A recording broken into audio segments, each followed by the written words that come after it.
The South African government has written to the International Court of Justice requesting more provisional measures in Gaza. Pretoria has accused Israel of defying the court order ordering Tel Aviv to refrain from any acts of genocide.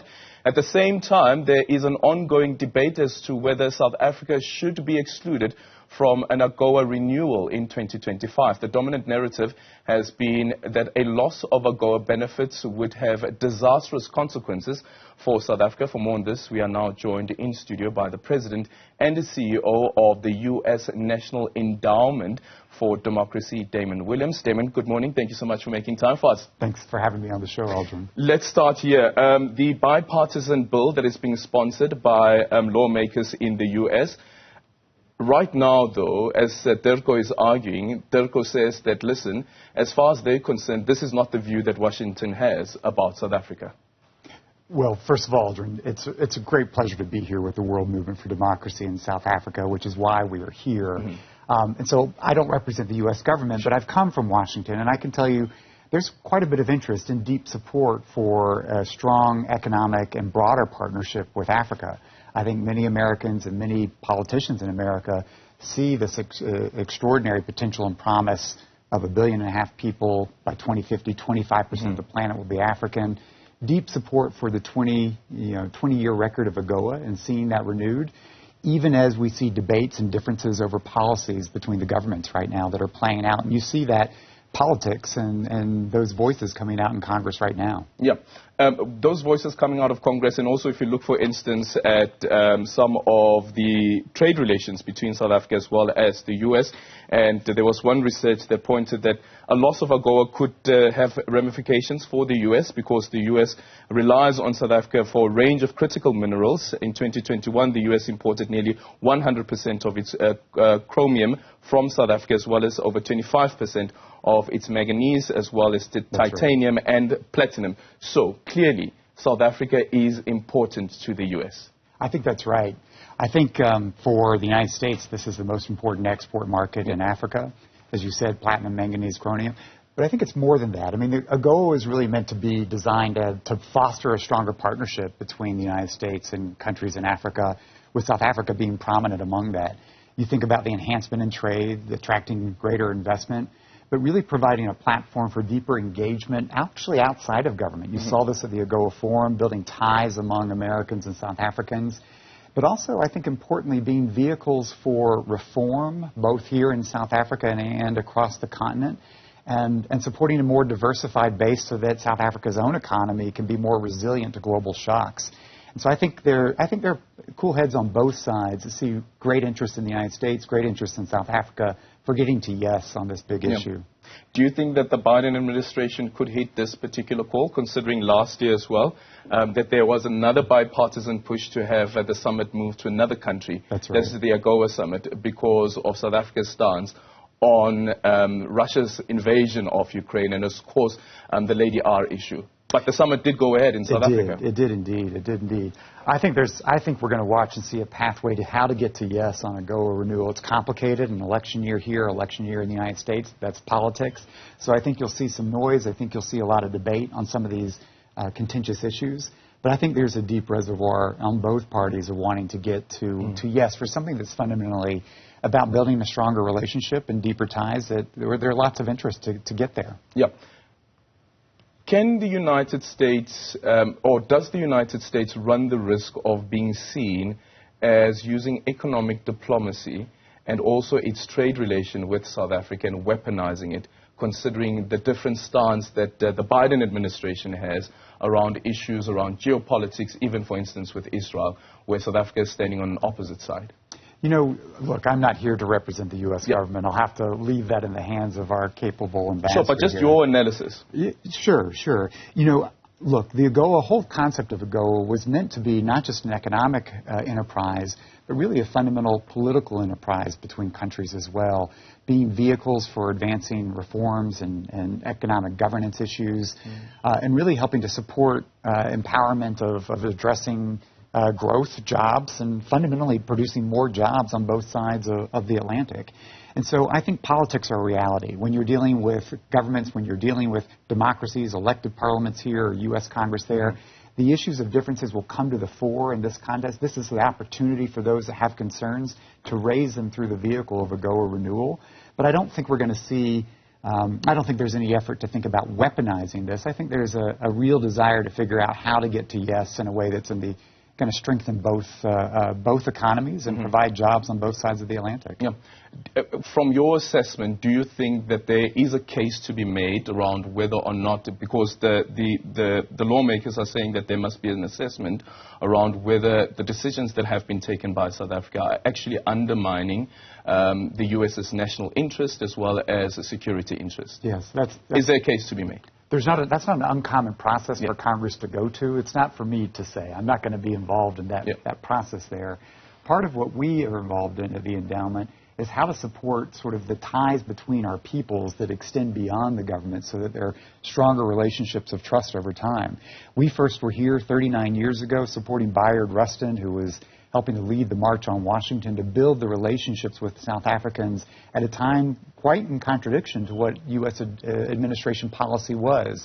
So the Endowment has an independence that's really invested in supporting the people-to-people ties, the civic ties, the ties between our unions, independent business associations, and importantly, civil society, something that's at the heart of actually providing the buoyancy to when there is friction at a government level. We operate at that non-governmental level where there is a depth of partnership and relationship that's important for the long term. Yeah. What are some of your business members saying about the relationship between the U.S. as well as South Africa? And of course, when we speak about AGOA, a lot of the time people tend to think of it at a more international relations level, but at the core of it, it's actually business. It's a business relationship that we're speaking about here. Yeah, I think that's right.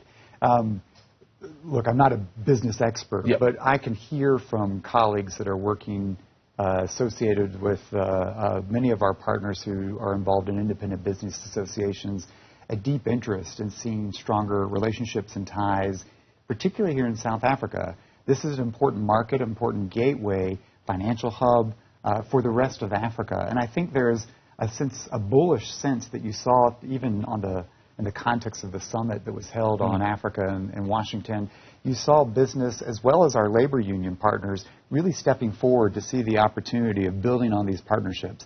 There's a strong constituency in the business community and our labor union community to build on the relationship here in South Africa. And I think that's going to provide some momentum and ballast to the official relationship, really having stronger ties on the unofficial side. Yeah.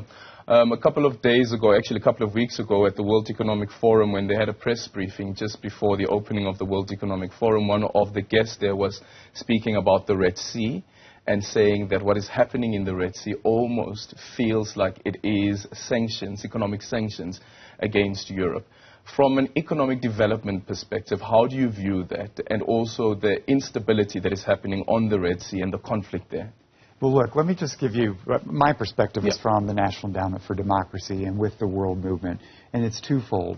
One, we are a foundation, an independent foundation that makes $300 million in grants in 120 countries around the world, a very strong presence in supporting African civil society, independent media, as well as the sense of how to build sustainable, durable peace through supporting democracy and human rights.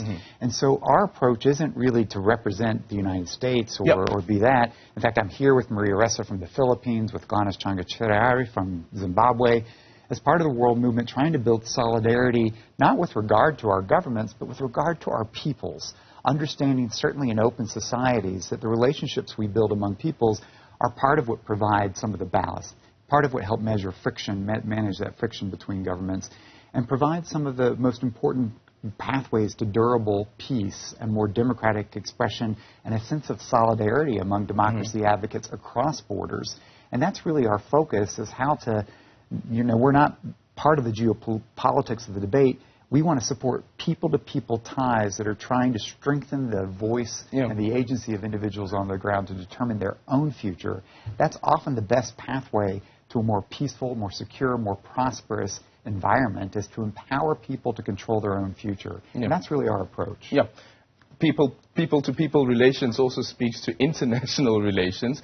And again, going back to the issue around geopolitics, and understand that you don't want to really touch so much on that, is that whatever decisions are taken at a national level, whatever decisions are taken at a multinational level as well, has an impact on the people on the ground as well. Absolutely. And again, from your assessment, would you agree with what Antonio Guterres, the Secretary General of the United Nations, had said, that there seems to be a growing number of people who are giving up on multinational forums like the United Nations, but of course also when it comes to trade forums?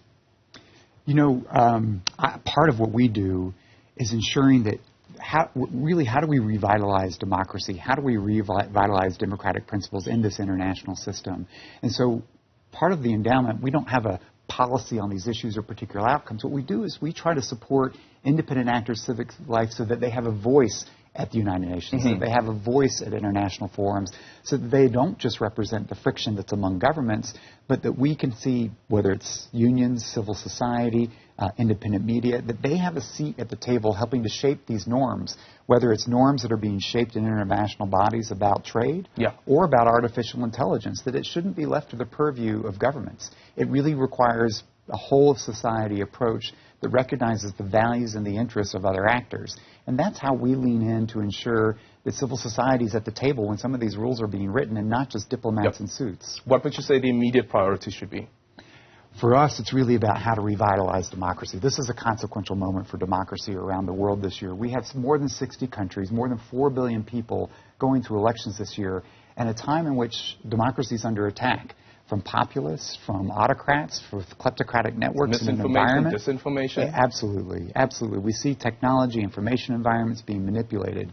And so I think it's really incumbent about how democracy advocates come together, which we'll do here in Johannesburg in November, to figure out how do we actually not just play defense and worry about these challenges, but how do we learn innovations? Where are things succeeding? And that's why we're going to be coming to South Africa with the World Movement in November to try to figure out what's working. Where can we build solidarity among democracy advocates in a tough time, but more importantly, learn, adapt, innovate, so that we're figuring out in this stage how to revitalize democracy so that people have a say over their own future, their own destiny.